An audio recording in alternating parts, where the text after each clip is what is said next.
in ergonomics and occupational health and safety.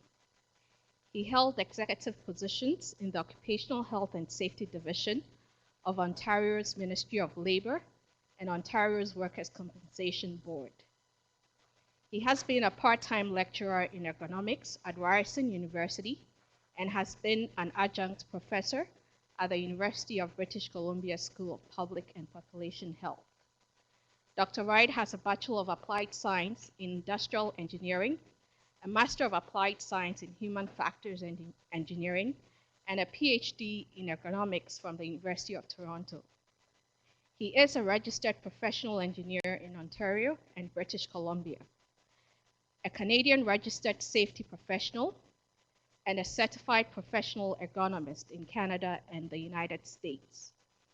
He is also a chartered member of UK's Chartered Institute of Ergonomics and Human Factors, and is a fellow member of the Association of Canadian Ergonomists. And just to let you know, this is a shortened version of Dr. Wright's biography. On that note, I'd like to welcome you, Dr. Wright. Thank you. Much. Speaking of shortened versions, this is a shortened version of a talk I've never given before. So we'll see how it goes. I hope it goes as well as the introduction did.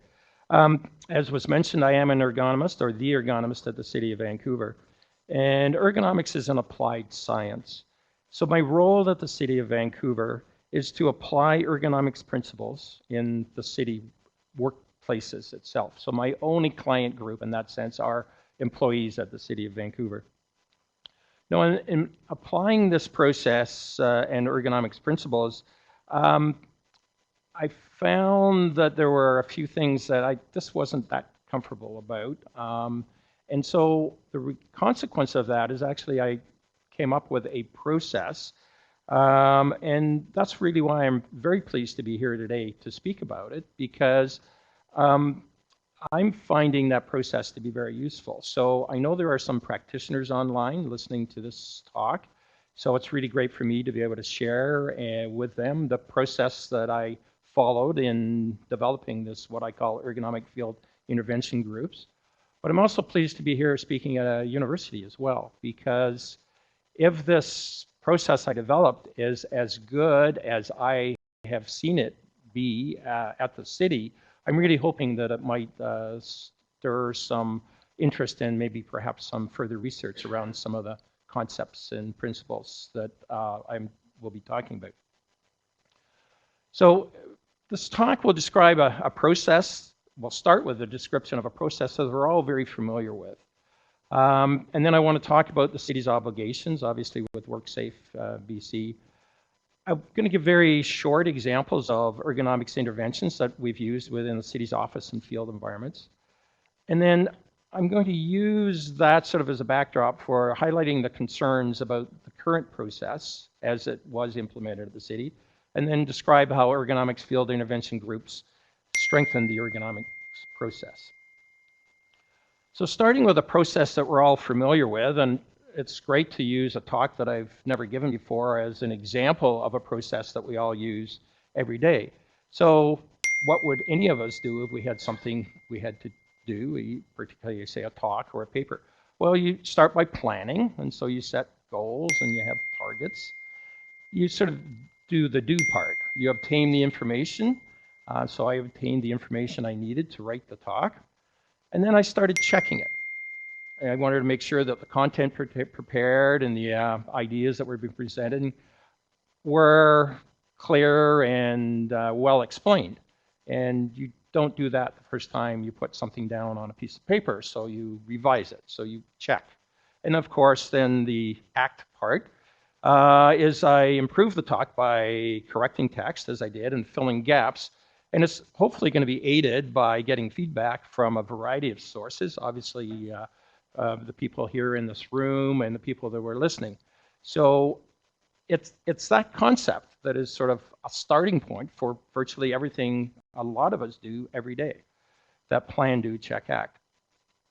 Now, you're probably very familiar with the plan, do, check, act approach. And you'll see here, if you look down at the bottom, it says plan, do, study, and act. Well, that was the initiation of this process and formalizing it. So it was initiated by Walter Sheward of Bell Laboratories in New York, and he introduced it to Dr. Deming. And so all of us, if we look back into it, now refer to this as the Deming wheel or the Deming cycle. But there's nothing particularly, I mean, it's a great approach, as you'll see, and it's used in many common occurrences. But the steps in the Deming cycle are the same. It's planning, so you identify a goal or a purpose, formulating a theory perhaps. You implement the components of the plan, you study, monitor the outcomes, to test the validity of the plan, for signs of progress and success or problems and areas for improvement, and then you act. And act is a really important part because you're going to adjust the goal and you change methods or reformulate a theory. And the information gained improves the product or process. So it's a very, very simple concept, as I said, that we all use. Plan, do, study, and act, or plan, do, check, and act. So when I started thinking about it, and I'm saying it's very familiar, I just put down a quick list of places where this plan, do, check, act process applies. Academic institutions, engineering processes for sure. You know, they'll build something, test it, see how it fails, and then build it, improve it, and build another version of it. Technological innovation is another example. Consumer product design, when you think about all the usability testing that goes into handheld devices, that's part of that process. And a lot of people aren't as familiar, unfortunately, with the fact that Plan, Do, Check, Act is a component in occupational health and safety. And that's the area I work in. I consider myself strictly dealing with issues of occupational ergonomics. There's a wide range of fields with an ergonomics name to it, but the area that I'm specializing is health and safety.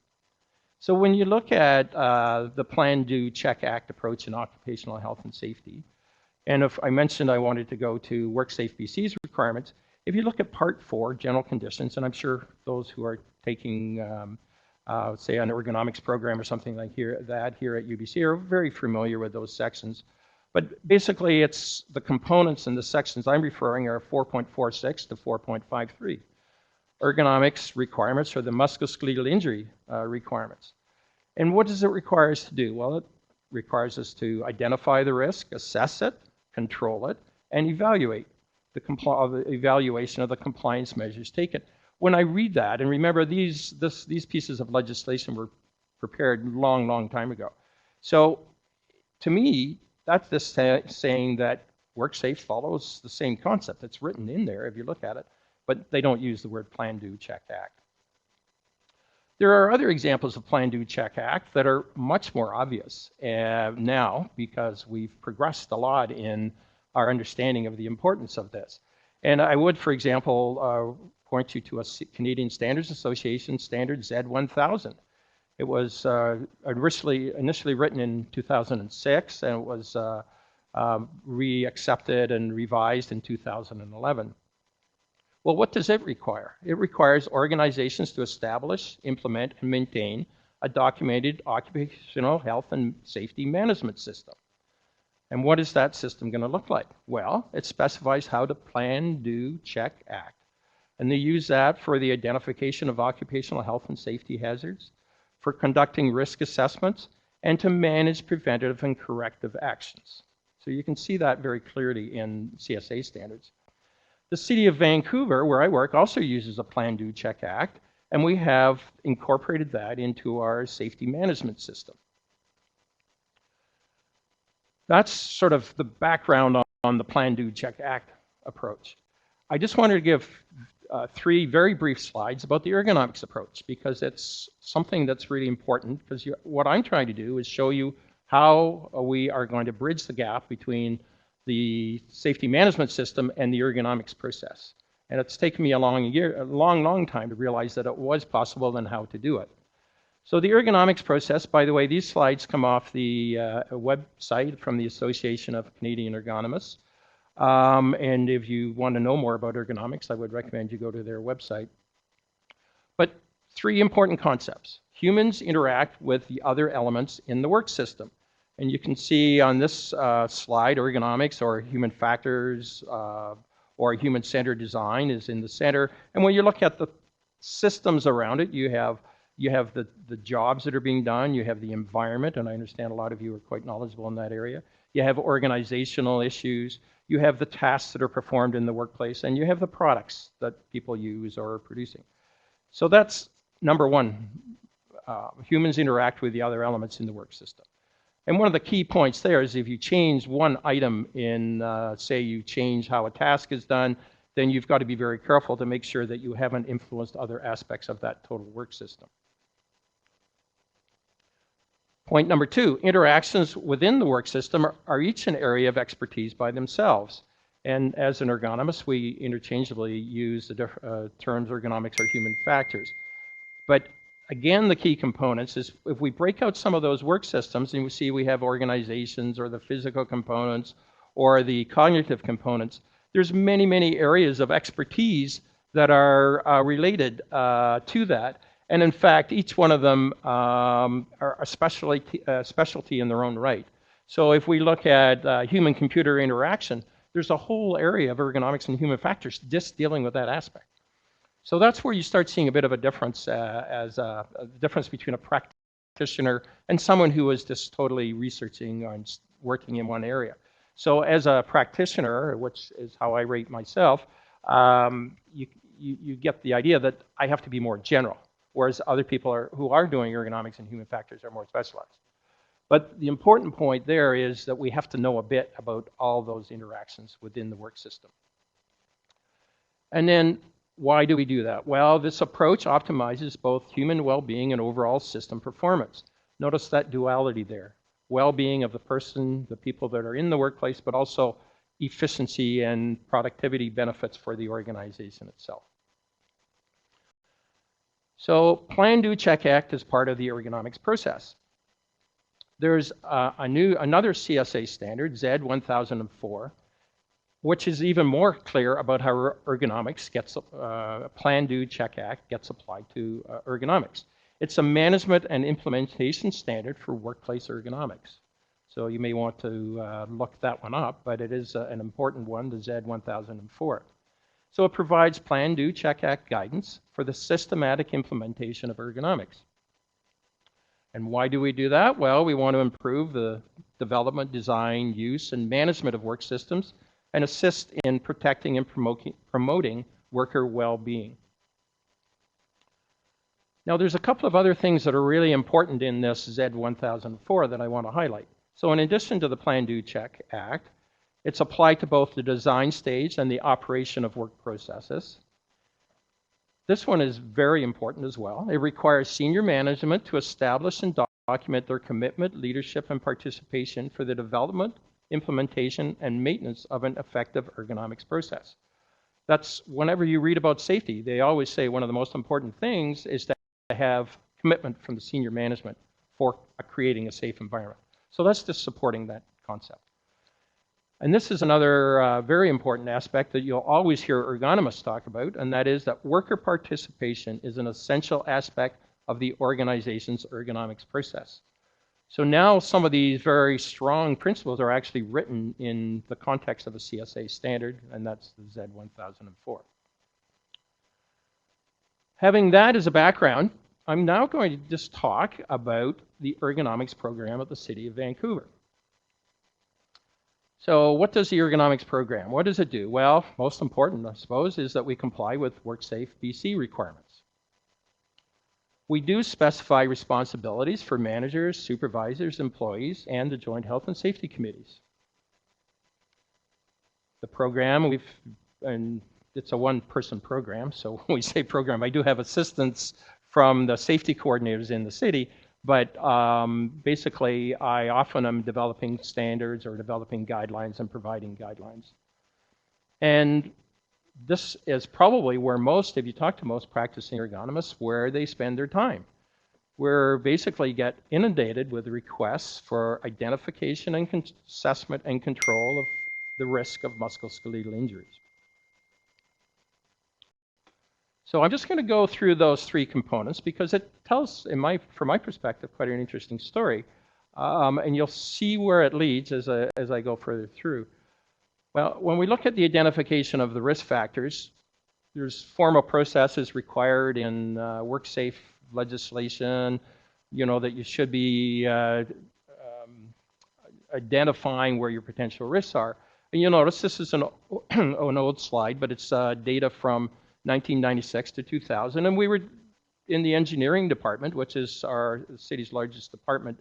You can see they listed their top 10 injuries. And you can sense that there's, the ones that are highlighted are ones where you would feel that, yes, there's a reasonable chance there that there's going to be a component of musculoskeletal injuries and that something needs to be done to address that. I won't go into those details. I've given other talks on ergonomics, and I could explain and highlight some of those further, but this is more of an overview process, so I'm not going to go into the detail here.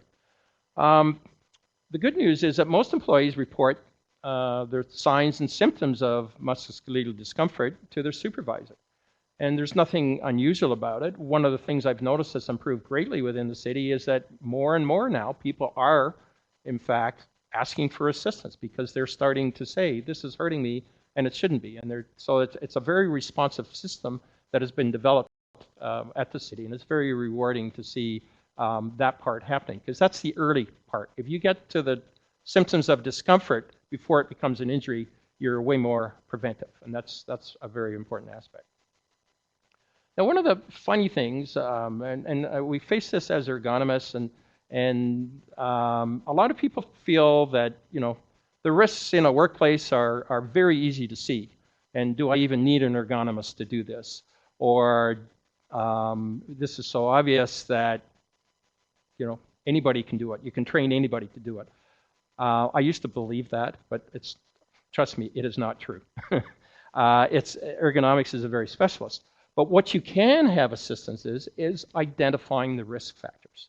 Most people can look at a job and say there's something that's not right about it. So that the trick and the hard part about ergonomics is not identifying, it's being able to come up with the intervention that's going to solve that problem. But just as a little fun example, most of you, if this was your office environment, would sort of immediately say, there are risks here. Well, it's obvious in this that it's sort of, yes, there are risks. When you look at this step, that shouldn't be that difficult for people to say, there's something wrong with that step. There's not enough room for someone to put their foot on that metal platform here before they're getting up onto, this is a dead man's switch, by the way, so that when the operator isn't in the vehicle, it can't move forward. So that's pretty easy to identify. A situation like this, I put this one in for, this is a very old compressor, but when I first came and worked in the city, which was in 2001, it wasn't very long until I came across a situation just like this. You can look at this and ask yourself, is that reasonable for someone to be in that posture? There's an awkward posture. They're retrieving a jackhammer out of from within the compressor. And even more than that, the jackhammer head is stored in that box. And you can see it sort of gets intertwined with the compressor hoses. So again, not only do you have an awkward posture in the lift, you've got a lot of awkward components to go with it because it makes it very hard to lift that out of the compressor. This is another example. I put it in. It's the only example I'm going to show on office ergonomics. It's a little hard to see on this slide, but you can see someone working here on a computer, and there's just not enough leg room for them, so they're having to lean forward, and that's going to cause discomfort. So again, it's very easy to see factors like that. So that's the identification. And I put this one in for many reasons, partly because UBC is building a new pool, and I know it was an issue. This is a photo from one of, you'll see it's dated 2010. This is a photo from one of our pools. So I knew about that problem in 2010. In fact, what I just found out recently, there was a paper written by a student who did an assessment in 2002, who did an assessment in a municipal pool, and they actually were able to measure the forces and decide that that was definitely an awkward posture and that that was something that clearly we don't want to expose our workers to. So that's the identification part. That's easy. Now the assessment. How do we assess risk factors? Well, there's many tools and techniques. One of the things I did in the ergonomics program at the city is I used the available information and we developed worksheets. One for A is for the identification, B for the risk factor assessment, and C is for common controls. Nothing magical about it. It was an attempt to get practical tools out to workers so that they could, when they felt something wasn't right, they could work with their supervisors and work through that problem. And in fact, these worksheets were used by our coin collectors and their supervisors to address some of the ergonomic issues that had come up in some of the concerns that they had expressed about the way and the nature of their job. I'll talk more about the coin collectors and parking operations later because they've been very good and very proactive in trying to make things better for their workers. Because we're on this assessment sheets or approach, I just wanted to briefly mention within that toolkit for risk factor assessments, there are different appendices for grip, lift lower, repetition, contact, stress, and work postures. And I just threw in a slide here just to give you an example of what it's like. So you can see how it's sort of like a self-checking process. Somebody could look at the various postures that they're observing and decide if there's low risk or moderate or high risk. So again, it's designed to be a useful tool for the workforce. Complex assessments are done either by our business unit safety consultants or by myself. And obviously not every situation is easy to analyze. So there are situations clearly where you need a more sophisticated approach, a more sophisticated analysis. So now we look at control of the MSI factors. And I'm just going back through those examples I gave you. Here's our step. Well, what do? The intervention was, let's put an extra step on the outside. Now remember, some of these aren't that easy to do. I'm not going to talk about all the various variations you have to go through to get to this point. But you can see it's very clear. I identified the problem. Here's the intervention that will fix it. For our storing our jackhammer heads, you can see the head is in here. What we've done here is we've actually given built a separate way, a cradle to hold it inside the new compressor. And in fact, they no longer have to reach in because that holder swings out, so they have an upright posture while they're lifting it, which greatly reduces any risk of musculoskeletal injury. This one was interesting because sometimes you can do things right away. And when I came across this, I opened the cupboard door and looked what was inside. Well, other than the CPU being there, there was nothing inside. So it's a very easy intervention. If you're going to work at that counter, get the leg room by opening the door. And in fact, we asked the supervisor to move the CPU over to the next drawer, which was also empty. And there actually had already been a grommet hole cut there. So it was very easy to get the cables passed through. So a lot of these interventions can be done very quickly without much in the way of extra thought other than knowing that, hey, we can do this, let's try it and see what happens. Coin collectors, one of the issues there was the actual turning of the keys. And of course, in colder weather, if they're wearing gloves, it was made harder for them to do. So one of the things we looked at is what happens if you add a grip onto that key. Again, a very simple intervention that is very helpful. We identified the risk. I didn't want to leave pools just hanging. So you can see that one of the things that could be done is allowing that worker to stand upright, okay? And this is a pool that exists.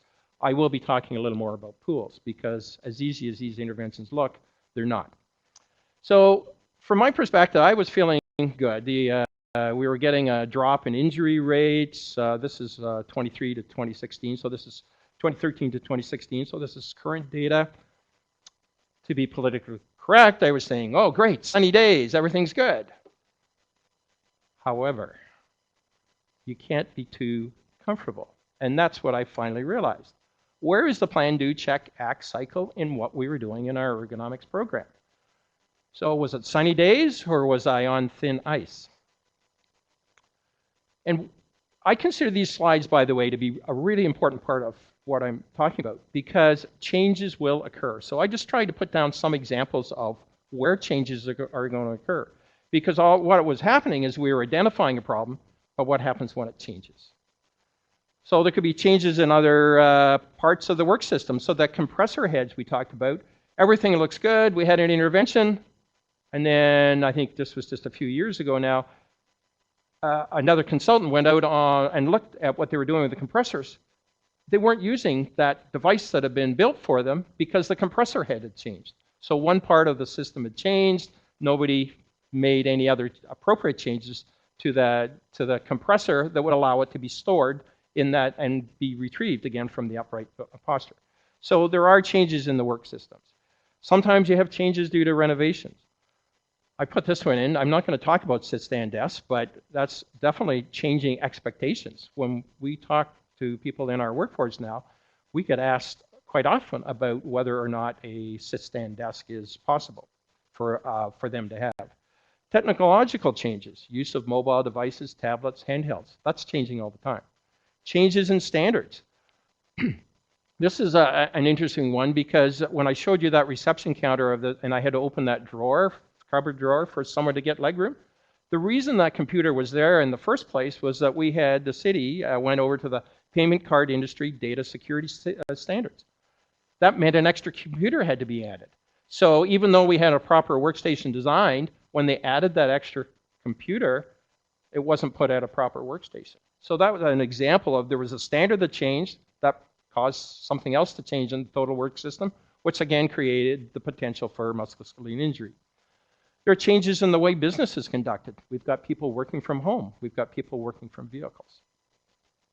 So what can help us plan for some of these unexpected changes? Clearly, continuous improvement is necessary for musculoskeletal injury reduction. But you have to ask some questions. So again, I consider this an important slide. Did the recommended improvements worked out as planned? There'll be changes and musculoskeletal discomfort will occur either because there's changes in the physical aspects of the workforce, and that can be including things like stature and aging, changes in tools and or equipment used. I gave the example of the compressors. Changes in products used, changes in work procedures and processes, changes in psychosocial factors, changes in technology. And you superimpose that on communications may not be received or communications may not be understood. How is it possible to keep current? You can also have concerns about some of the interventions. When I had my role as an outside consultant in Ontario, I would often submit reports to an organization, but you don't know what they're going to do with it. You don't know that they've understood it properly. Some interventions can be implemented immediately, as I showed with that reception counter. Some interventions require having the manager to cover the cost. That can be an impediment to interventions being introduced. And then the most difficult part, and that's the part that I really want to address here, is some interventions are hard to implement. How are you going to address, what can help address those complex interactions? So I have an example here of a very complex problem because we had our operators from horticultural operations, they had indicated concerns about various tractors. And you can see here there's a list of their concerns that include poor backrest, foot pedal where it's located, gear shift, uncomfortable seat, vibration, distance, not suited for continuous road travel. So there's a whole host of issues that are coming up. So what are we going to do? What can an ergonomist do? It's very difficult. The issues are valid. They were raised, in fact, through a joint health and safety committee at the city. So the process is working as it should.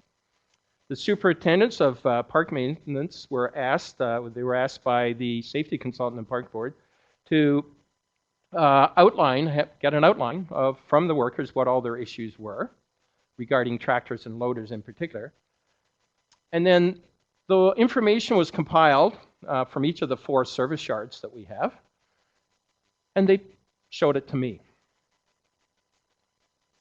And I don't know how any of you would feel, but how would you go about seeing a list like that? What would you do next? What would you recommend? What's the next step? I was sort of thinking, this is a serious problem that we have to address. How am I going to address it?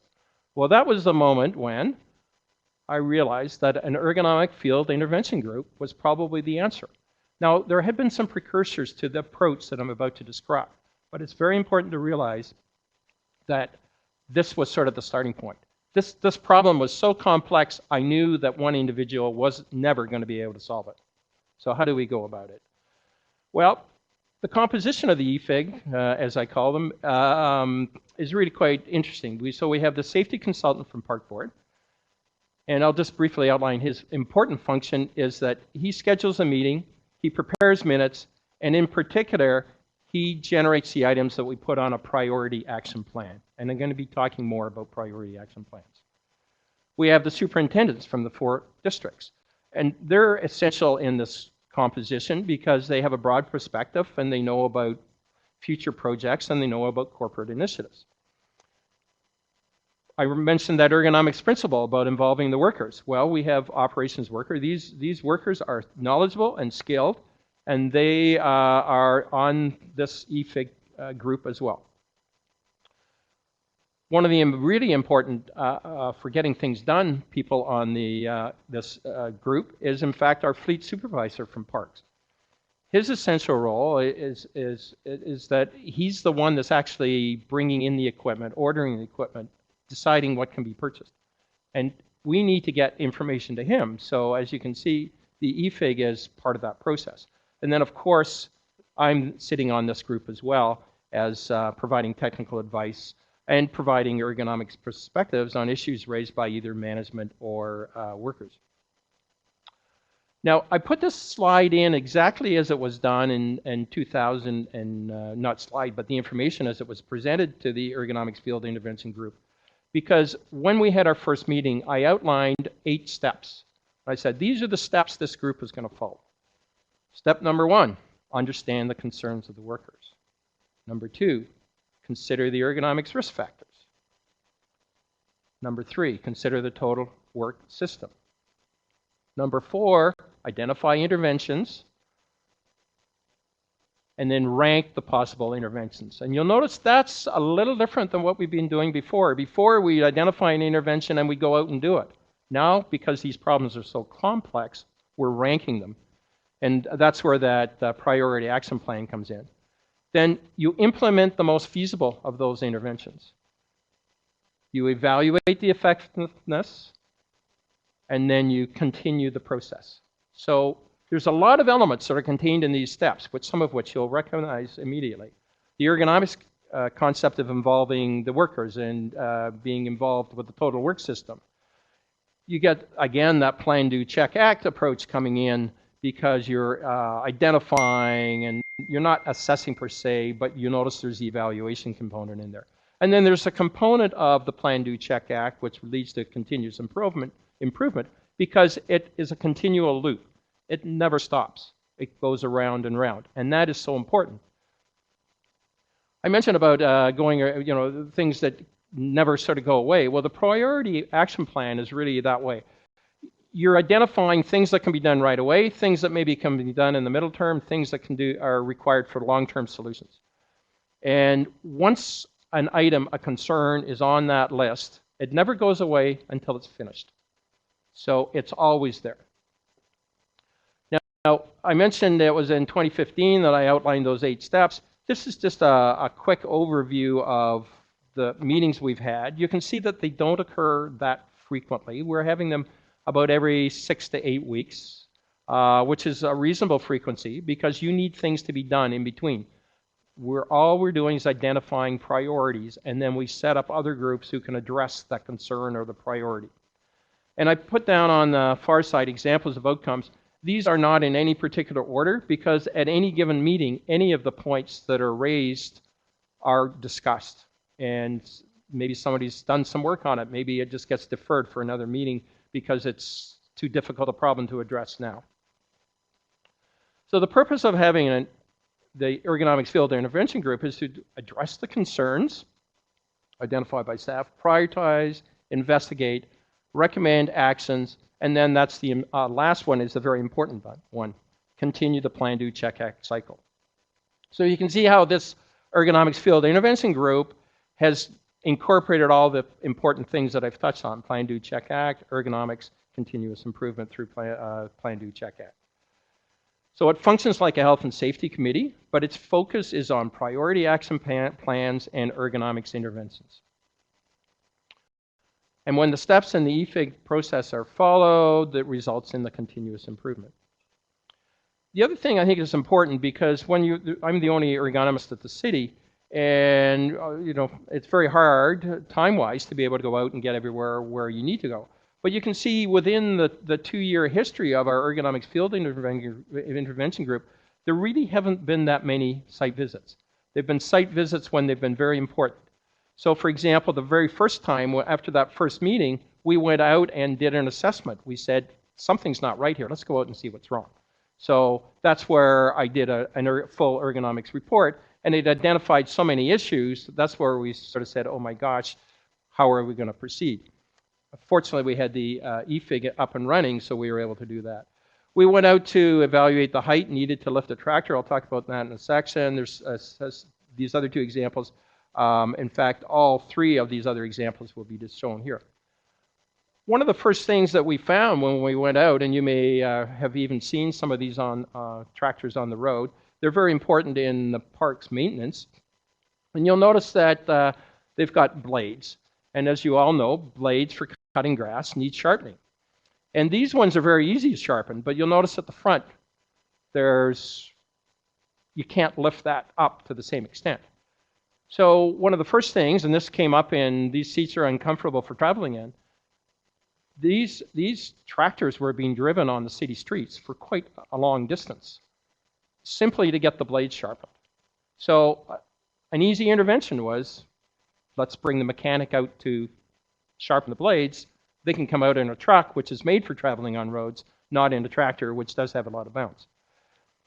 When we did that, we realized that the mechanic might need a way to get underneath that front pan of the tractor. So this was actually a simulation. We went down to Manitoba Yard and lifted up one of the tractors to see how high we needed to lift it up, because we wanted to know if we needed to install the lift, a true hydraulic lift, or whether we could just do ramps and get people underneath using ramps. So that was one of the early interventions.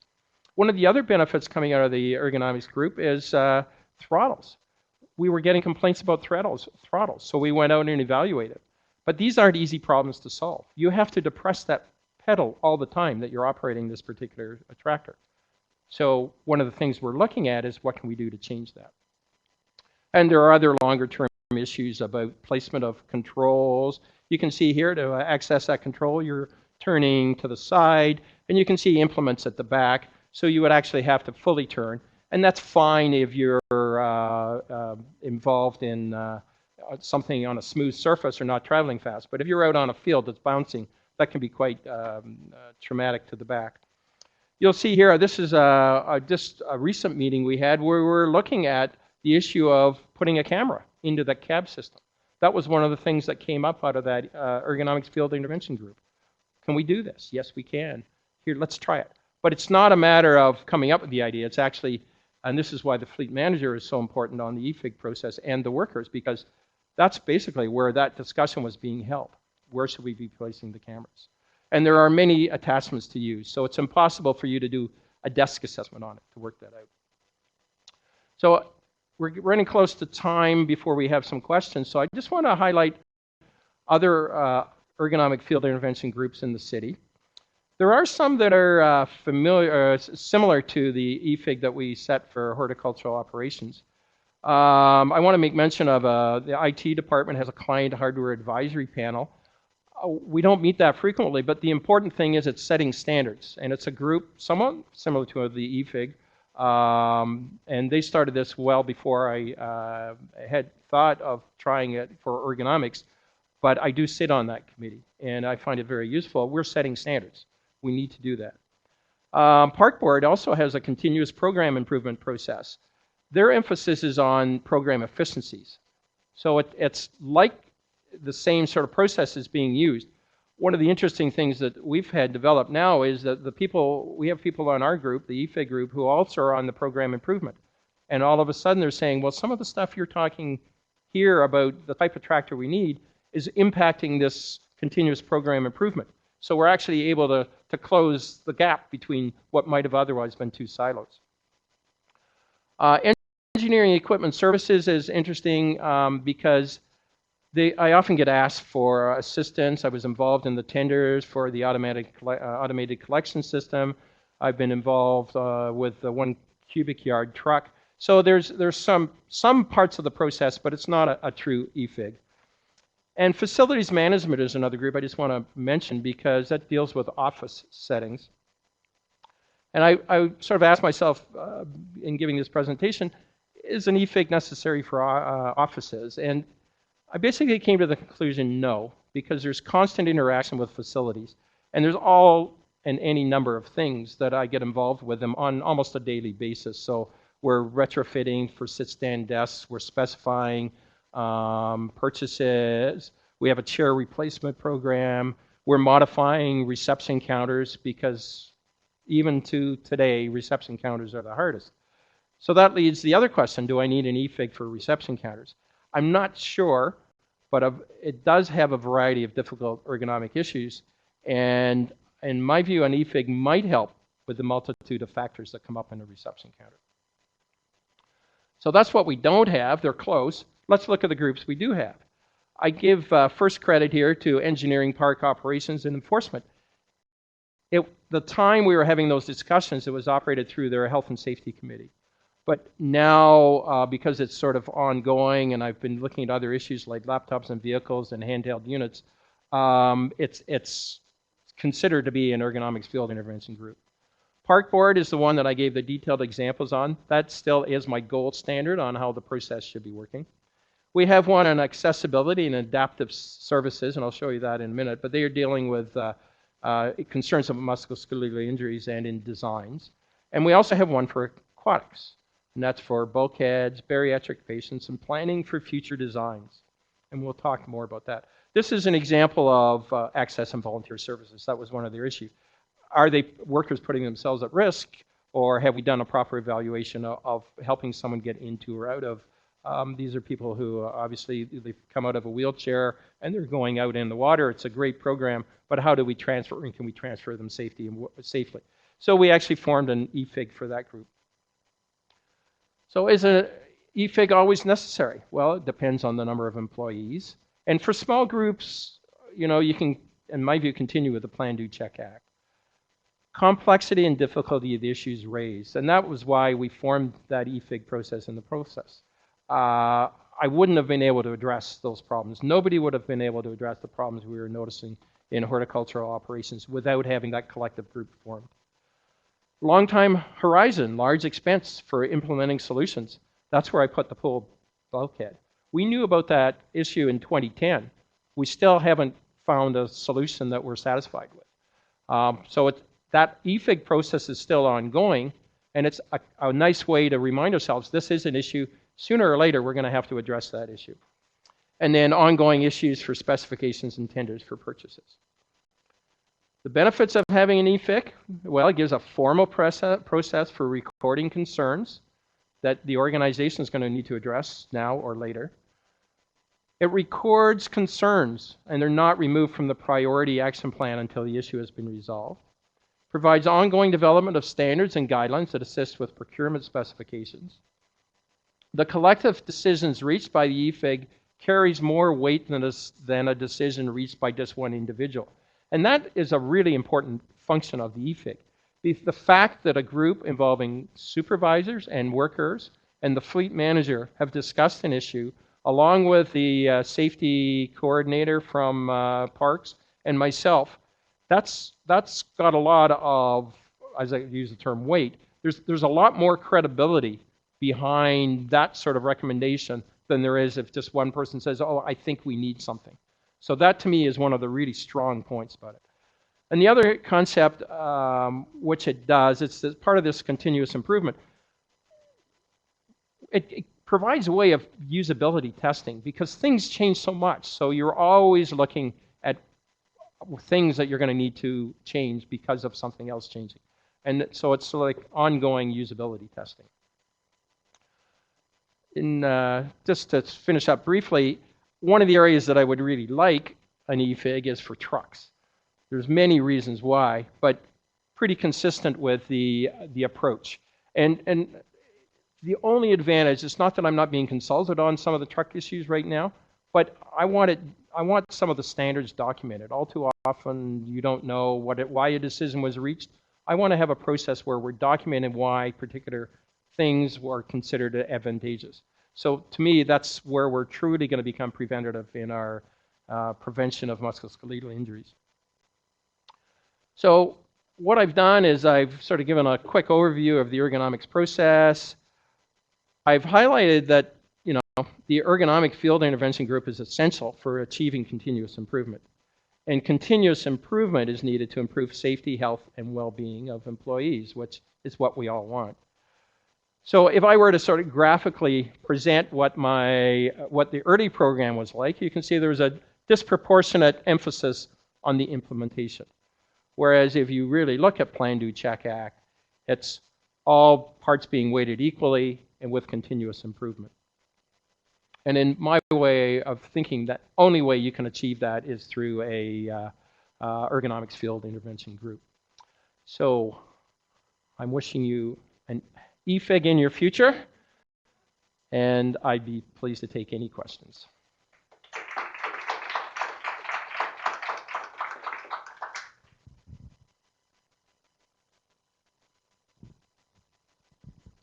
Hello, thank you for your talk. I actually worked for the Parks Board for 10 years, and I wasn't on the EFIG, but I was one of the squeaky wheels that got your attention probably. I drove, I think, tractor Y. So, but yeah, so I was just looking at, it was interesting to see that because being on the ground and working and stuff like that, we really didn't have an idea of what the heck was going on with this. Someone went out and bought $12,000 to $1,500,000 machines, and they were not working very well, and so we complained a lot. People said they were doing something, we didn't know what. But I guess my question is a lot of what you're doing in regards to this problem is reactive, right? Is there the potential for a plan to be put in place where, because I mean, a lot of the operators feel the only solution to the problem is to get a new machine, because this machine is not appropriate for the work that's being done. But $100,000 a pop, that's not very probable.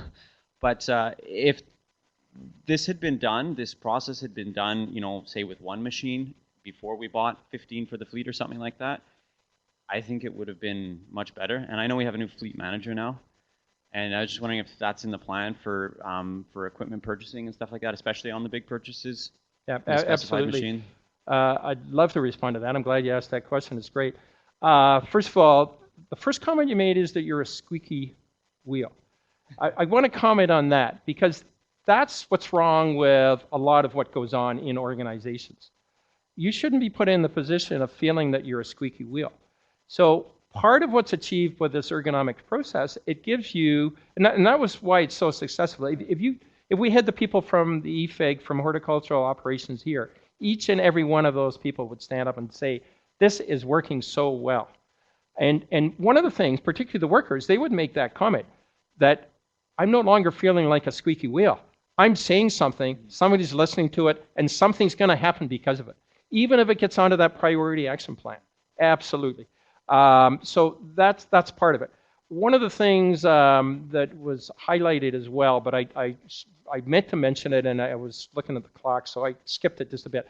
One of the things that's come out of the EFIG is the fleet manager has now added onto, and this came up at our last meeting, he's now added, whenever they put a tender out, they're saying the supplier has to provide us a demonstration product, and we have to have our workers come and try it and give us comments on it. So that, I think, answers your question, because you're right, you want to test and evaluate something before you buy multiple units like that. And that's, again, why I like this EFIG process as much, because you sort of said it's reactive. Our initial program was reactive. And it's funny, I've been doing ergonomics for a long time. And you know, we sort of get comfortable thinking, yeah, okay, I've got to respond, and yeah, I can fix this. That's why I'm so excited about the EFIG process, because it's actually moving us up that chain. Whereas Now we're starting to document why something isn't working. Now we're starting to set standards and guidelines. And with that documentation, and it never goes away, we're getting into a much better place. So I'm much happier about that. And the final example I'll give is the pool bulkheads, because we've had that problem. We're still working on how to try and solve it. But one of the things that came up, and we just had another EFIG meeting for that group, and that, by the way, there's only 3 of us on that EFIG. You can vary the size, but it's a reminder that that's an issue. So we keep on doing little bits and pieces on it. We are getting ready, not we, but partly through the EFIG, the aquatic, the person in charge of aquatics there, he is already thinking about, well, what's going to happen if the city does buy a new pool or ask for a new pool to be built. And one of the things we're going to do, because he'll always say you build pools the wrong way. You decide on, the outside and then you work your way in. He's saying, no, you got to decide on the inside and work your way out. But he's going to be using some of the discussions we have in the EFIG meeting for aquatics as documentation about why certain things are required when you build a new pool. So it's already creating that organizational weight that I referred to. It's giving credibility to the fact that we've thought about this. Here's what needs to be done to make it right. Just a quick comment. I made that squeaky wheel comment. That was 4 years ago on that machine, and things have gotten a lot better since. Like you say, the program's quite effective. So well, you notice the EFIG started in 2015. So yeah, no, it's gotten a lot better. Thank you. Yeah.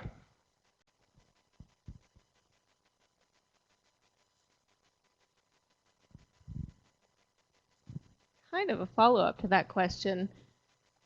When you have equipment like this, where the feedback from your personnel is that the equipment isn't working for them, one has to assume that that would be similar feedback from other places to which that equipment has been deployed. Is there a mechanism by which you communicate with the manufacturers to say, you guys may think this thing works, but it doesn't? That's also a very interesting question. Throughout my ergonomics career, I've often sort of had a company that I've been working with approach a manufacturer. A lot of the manufacturers are out of the US, and they have a different litigious situation than we do here. Their first answer they will give when you say something doesn't seem quite right, you're the first person that ever mentioned that. Nobody else has had that problem. And, in some cases, I've had to ask them 3 or 4 times. And then finally, they'll sort of say, well, yeah, we'll look into it, right? It's a totally different climate.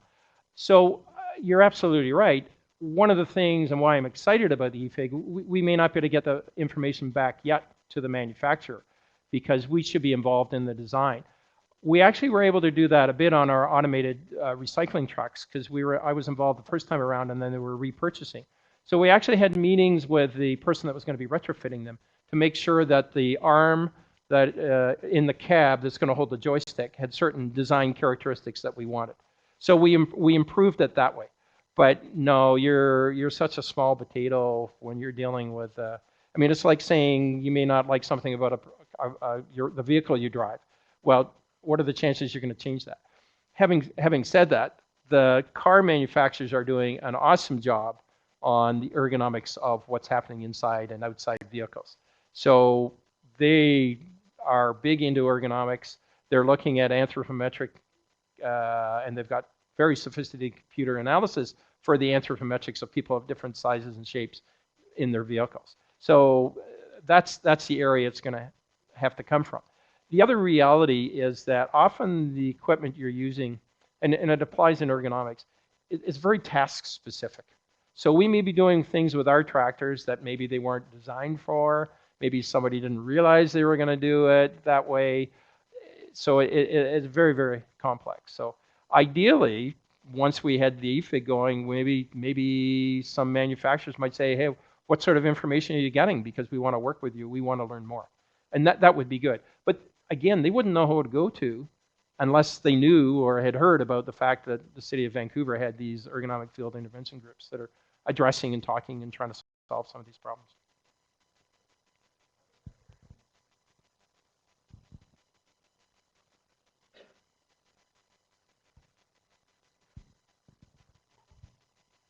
Hi, it's not a question. I would like to recommend everyone to download the free WCB video on ergonomic and health and safety issues from WorkSafe BC.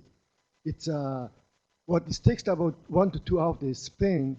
It is explained in video with only 2 minutes. It's amazing and it's free. So I really recommend to download that. Yeah. WorkSafe BC has a lot of excellent publications. I use them all the time. When I talk about a more detailed analysis, and I use the example of someone lifting, I used to have to do some of that analysis myself, whereas often now what I do is I go into a work site. This was particularly true at the library about somebody having to push something.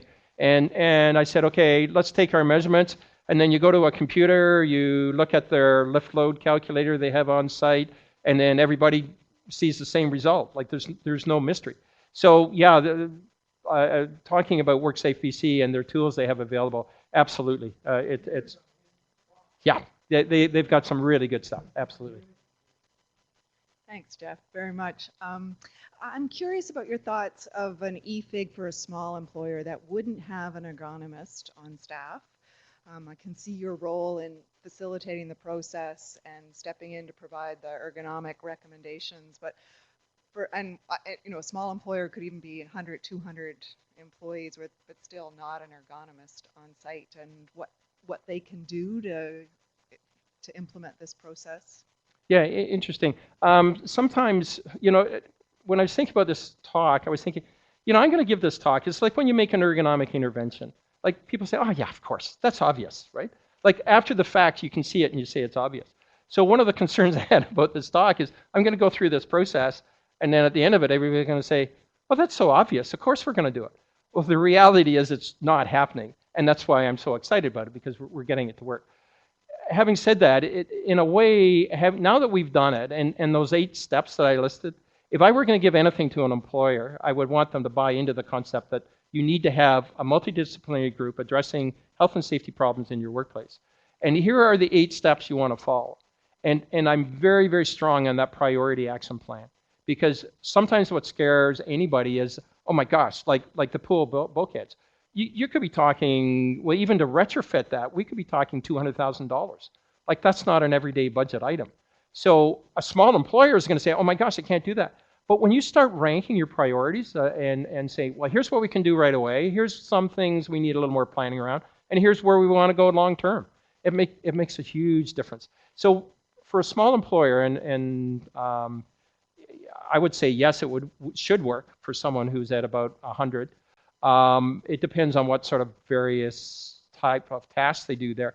But it's beneficial. I mean, that's why I drew the analogy to Health and Safety Committee, because it's not any different than the Health and Safety Committee. The difference between an EFIG, and I debated about the name, but I decided I should keep the ergonomics in front of it, because you could have field intervention groups. But our focus is on our ergonomics, and we're developing priority action plans for ergonomic interventions. So that's why I use the term EFIG. But yes, I would be, and as to whether they needed an ergonomist, one of the beauties of this, you'll notice that we didn't have very many meetings. And in fact, the number of on-site assessments was 4 over 2 years. And some of those were to look at the implementations. So if an employer didn't have an ergonomics consultant, they could bring an ergonomics consultant in just to play a bit of a technical role on doing some of the more formal assessments that often need to be done once a concern has been identified and you want to start addressing it. Any more questions? All right. I was thinking if there was any need to periodically change the group or permanent. One of the interesting things that I observed is we have had change in staff. Some of the people that came on initially have actually received promotions. They still come to the meeting because they like it. But whenever a new superintendent comes in, I've been amazed at how seamless it's been, because they're buying into the process. And the same thing when different workers show up. They just buy into the process. And so I'm not concerned in the least. I would be concerned if the fleet manager changed. We had the advantage is he was new to the job. So when he came to his first meeting, as far as he knew, it was a process that was, you know, sort of an accepted process. But since then, he's been very, very strong supporter, one of our strongest supporters on it, because he's saying it's causing grief for him because he's got extra work to do it, but at the same time he realizes he's getting information he has no other way of getting, and it's really important information for exactly the point on that first question. How can I make sure I'm getting better products in for the people that are working it? So no, I don't have a concern. It's the process that's important, and as long as people buy into the process, the compositions should be interchangeable. Right. On that note, please join me in thanking Dr. Wright for such an informative session.